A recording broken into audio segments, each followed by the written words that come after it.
Thank you for being the part of this conversation, sir. Who better than having you here, the former founder, director, and the chief mentor of Sense International India with us. Sense International India has served over 25 states across India and have been one of the leading voices in India which advocates for the deaf blind children. Thank you so much for being part of this conversation, sir, on the occasion of Helen Keller's day. I welcome you on behalf of Multifly and on behalf of whole disability community. Thank you again for being part of this conversation. Thank you very much, Anmol. I'm very grateful to you and Multifly for giving this opportunity to raise a little more awareness about deafblindness, which, as you said, is not very known entity in the community at the moment. And within disability, it's a minority within the minority. So I'm very, very grateful for this opportunity. Uh, Looking forward to have more conversation in terms of responding to your questions and probably some more information that I can share with you, uh, particularly on the Helen Keller Day, who has been our torchbearer for so many decades for deafblind people, who has shown way to many deafblind people in the world. So it's a great occasion, and I'm once again thankful to you for inviting me for this conversation. Uh, I have simple questions for you. Basically, most often than not, the community disability community itself is not aware of deaf blindness. Forget about the general public. So we thought that we could invite you over and understand deaf blindness not just for ourselves but the whole community and as well as general public. So our first question to you, sir, again with regards to a general public and as well as community, because many of us we assume that deaf blindness is simply about a person who's not able to see and hear. Are there any misconceptions that the public has about the disability, and are there any other details that you'd like to shed light on? Surely. See, deafblindness, the most simple kind of explanation is, I mean, the larger sort of understanding is that there is a combination of visual impairment and hearing impairment. That's the most simplistic kind of explanation anybody could give. But when it comes to deafblindness, it is not just the combination. This combination of deafness and blindness actually leads to many other barriers. Simple things like what you and I can, gather information. For example, you are visually impaired. For you, everything comes in the audio form. Whatever you can hear, you know that there is something going on. The farthest noise you could hear, you know that the world exists till that place. And a person who is deaf, for them, visually everything is available. But when there is deaf blindness, both these avenues of the primary learning are either absent or impaired. So most of the things that we learn by listening or seeing is not available to deafblind people. So they get a impression of the world is very, very distorted. And in that distorted perception of the world, it is very difficult for them to function. Or one more important sort of simile is when we mix two colors, like suppose you mix yellow and blue, you will get a third color, you will get a green color. Now, taking out yellow and blue again from there is very, very difficult. It is impossible once it is mixed. So similarly, in deafblindness, people think that a teacher for the deaf and a teacher for the blind come and teach a deafblind child, problem is solved. But it's not like that, because deafblindness has a different kind of characteristic. The needs are very different. For example, when a deafblind child goes to a school for the blind, he is refused admission simply because the school says that whatever we teach here is by speaking, and your child can't hear. So your child can't study here. And when the same child goes to a school for the deaf, they say that here we teach through sign language and you need to see the signs. So your child can't see. Again, the child is not given admission. So, simple things is, it becomes very difficult for a deaf blind child unless something is given to the child with tactile, information available with Yeah, so touch. that brings me to the second question that I have for you, sir. Actually, wonderful reflections that you shared. So, the second question that I have for you is, sir, what are the innovative ways that a person with deaf blindness participate in the community, whether in education, in employment, and how does he how does he or she use various assistive techs, and what are the assistive tech that people with deaf blindness use that people don't know, and we get surprised often. So all that is available once the child has got some education. See, communication is the biggest barrier, Anmol, because that is one area which which builds bridges between two people. If there is no communication, then there is no relationship. There is no, nothing which can happen between two people or in a situation and a person. So because a deafblind child can't understand what is being said or presented to him or her, the deafblind child cannot respond in a particular manner.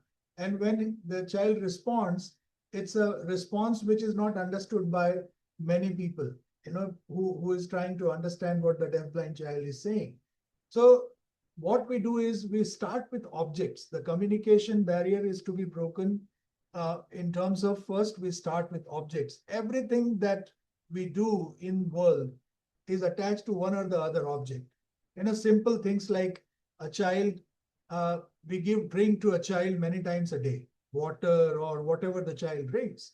And before giving the drink, what we do is we provide that glass or a cup to the deafblind child. So allow them to explore that there is something which has a typical qualities. It has something, you can put your hand in it or dip your finger in it and then introduce the liquid in it so that the child understands that this particular object which is in my hand can hold something, and then take that glass along with him and take it to the lips, make the child sip it. So the child correlates that this object which holds something which I like goes into my mouth like in this manner. And the same thing, the way we hold a glass, if you remember how we hold a glass with a thumb and four fingers, that becomes a sign of drink. And that's how before giving drink every time, we use that sign tactile in a tactile manner to a deafblind child with hand over hand, and then provide that drink. So next time when the child is thirsty, he does not need to cry or he does not need to express through another behavior. He can simply use that sign of drinking and the person will understand the child needs drink. So this is something which we start in the beginning. The first step is breaking the communication and making them understand that every object has a name and a purpose in life. Then once that is done, we introduce pre-braille activities, so exposing them to braille dots, various surfaces, textures, and everything else, then move them onto braille. So once braille is there, then all those assistive devices which are braille based are available to a deafblind child. Whether it is uh, braille embosser, brailer, display units, braille display units, refreshable braille, all those equipments and assistive devices are available to a deafblind child, which can be connected to your phone or to your computer, and whatever is there on the screen through JAWS software comes onto this braille display unit. So what I would read on a screen or what you would hear through your headphone on the screen will be available in braille to a deafblind child. So that's the first sort of equipment that is being used. And then following that, there are so many different things which are coming, which are vibration based, which gives vibration, like the smart cane, which is available now, which vibrates when there is a barrier on the way while they are traveling. And all those things are available to deafblind people. Mind you, one thing I wanted to explain before that, this notion that deafblindness means total deafness and total blindness is not correct. There are deafblind people. It's like an spectrum. There are deafblind children who have some usable vision or some usable hearing. So we use that remaining senses, whatever they have. So total deafblind people, if you say, will be around 7 to 8% of the population of deafblind people, which is around, in India, we have around 5.5 lakh deafblind people. This is a guesstimate. This is not, there have not been any census. We have not been included in the census. We are fighting for it, for this census, in terms of inclusion of counting deafblind people as well. But in our work with 25 states, what we have found out that when we go to a community in a village or in a population of 100,000, 1 lakh population, we get around 45 to 50 people who are deafblind. That's how we have sort of extrapolated it to 5.5 lakh deafblind in the country, minimum today. Wonderful insights, sir. Thank you so much for sharing. I also had some awareness of certain assistive solutions, but not in these much detail. So you went from early intervention towards the gradual progression of how people use the assistive devices in their daily life. So my question that again correlates to this is how early intervention plays a role in the future of deafblindness children, and why it's so important for them. It is very, very important, not only for deafblind, Anmol, for every child. It is very important that the child is assessed immediately after the birth. So particularly for deafblind children, we use equipment, which is we have set up in about 18 maternity homes in the country, hospitals. What it does is it assesses even a 3 or 4 hour old child. It assesses the hearing, and it's called the autoacoustic emission machine. And the simpler version are also available in India. But basically what it does is it assesses the level of hearing, because hearing can be measured immediately after birth. These are like, the way you do EEG, the similar way you use the equipment to see whether the sound is traveling and being received by the brain or not. All the, the mechanism which from the external ear to the brain, whether it is working or not, that is detected by this small equipment. Thank you so much, sir. I mean, these are truly insightful reflections that you've shared. Uh, which also brings me to the fourth question that I have for you. Again, is earlier you highlighted that there are certain barriers that individual with deafblindness face.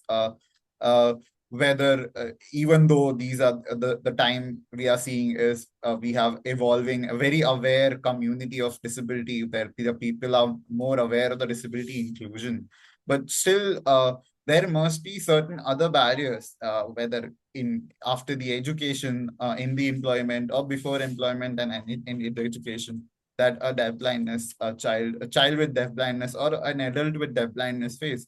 What are the common barriers that they face that you would like to highlight to all of us? The education definitely is a huge barrier if it is not handled properly. So these children, when they reach school, most of now we have got Samagra Shiksha Abhiyan. Earlier it was Sarv Shiksha Abhiyan. So as per the Education Act, the Compulsory Education Act, every child needs to go to neighborhood school, and the neighborhood school needs to be prepared to admit that child and look after the education of the child. But what is happening now for children who have high support needs, like children with deafblindness or with other multiple disabilities, they are enrolled in schools, but immediately after that, they are moved into home-based education. Now, home-based education is more a life skill kind of education, not the academic side. Uh, what we noticed it almost 12 years, 13 years ago, this problem that children are being admitted, but they're not being educated. So what we did, we took the NCRT curriculum, which is from first to the fifth standard, and in all the four basic subjects like the language and mathematics, science, social science, all these basic subjects, we adapted the first unit and the last unit of each subject from first to the fifth. And in adaptation, we kept in mind that what will be the need of a deafblind child when this child reaches the school, the classroom, and the same curriculum is being given to the child. So this exercise we did, and we started training the regular teachers in the country where the Samagr Shiksha Abhiyan is going on. We went there, we identified schools where these children are enrolled, and we started giving training to teachers, regular teachers. Resource teachers are trained. So not so much training of resource teachers, but more of regular teachers. And that we saw that these children started coming to school regularly. Second thing, this is just a secondary school. The higher education, when it comes, the barriers are even more. Thank you so much, sir. I mean, amazing insights as always, and truly honored to hear from you. A lot of learnings for all of us. That also reminds me to our last question that I have for you. Basically, is on since we are talking about the Helen Keller and her contributions as well, people appreciate it. If you see it more often than not, people admire her around the world. My question is, if she were to be alive, what progress she would be the most proud of, and what challenges she will urge us to address next as a community collectively? I think she would urge each one of us to be more patient with each other, to provide opportunity to each other, because that's what is missing. Even if we have got the best of the technology, uh, the kind of uh, what do you call divide we see, in spite of the world becoming a small village, there is a lot of divide within the and disability sector and the mainstream sector. So I think she would have definitely fought for uh, a more unified world, and I think she would be very happy. She would have been very happy to see the overall, I would say, legal structures being formed for protection of the rights of people with disabilities, starting from the UN CRPD and the countries signing it up and creating their own laws to make sure that accessible world is available to people with disabilities. And thanks a lot again, sir, for your insights and reflections that you shared with us. Any message that you'd like our public to be given from your end? I think we need more teachers. At the moment, what is happening is our disability sector, leave aside only deafblind sector, the disability sector needs more teachers, young people to come in as teachers. Continuously, the numbers in teacher training institutes are going low and low. And I think I would urge all the young friends that please opt for teaching career as well. The disability sector really needs young teachers to come in, because with the kind of I would say skill set the young people have today, they are so tech savvy. The education sector for disabled people with disabilities will benefit a lot. Yeah, we were privileged to have you here with us, sir, in the conversation. Thanks a lot for joining us. So my again, just to end in this in a note that I'm Anmol, marketing executive at Multifly.